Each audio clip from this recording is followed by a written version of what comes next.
ইনকিলাব মঞ্চের মুখপাত্র ও ঢাকা ৮ আসনের স্বতন্ত্র প্রার্থী শরীফ ওসমান হাদীর উপর গুলিবর্ষণকারীকে দেশ থেকে বাধা দিতে দিনাজপুরের হিলি সীমান্ত জুড়ে বর্ডার গার্ড বাংলাদেশ বাড়তি সতর্কতা জারি করেছে। শনিবার ১৩ ডিসেম্বর বিকেলে বিষয়টি নিশ্চিত করেন জয়পুরহাট ২০ বিজিবির অধিনায়ক লেফটেন্যান্ট কর্নেল লতিফুল বারী। তিনি জানান, সীমান্ত এলাকায় বিজিবির টহল কার্যক্রম জোরদার করা হয়েছে। সম্ভাব্য সব ধরনের প্রবেশ ও বহির্গমন পয়েন্টে অতিরিক্ত বিজিবি পোস্ট স্থাপন করা হয়েছে এবং জনবল বৃদ্ধি করা হয়েছে। অভিযুক্তের পরিচয় ও সংশ্লিষ্ট সব তথ্য সংগ্রহ করে সীমান্তবর্তী এলাকা ও আশেপাশে বিশেষ নজরদারি চালানো হচ্ছে।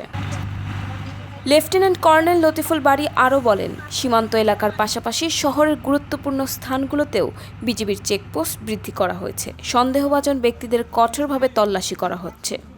আমরা আশাবাদী, আসামি সীমান্ত এলাকায় প্রবেশের চেষ্টা করলে তাকে দ্রুত আটক করা সম্ভব হবে। ঘটনাটিকে কেন্দ্র করে হিলি সীমান্ত এলাকায় সার্বিক নিরাপত্তা ব্যবস্থা আরও জোরদার করা হয়েছে। যে কোনো ধরনের অনাকাঙ্ক্ষিত পরিস্থিতি মোকাবিলায় বিজিবি সর্বোচ্চ সতর্ক অবস্থানে রয়েছে এবং পুরো পরিস্থিতি নিবিড়ভাবে পর্যবেক্ষণ করছে।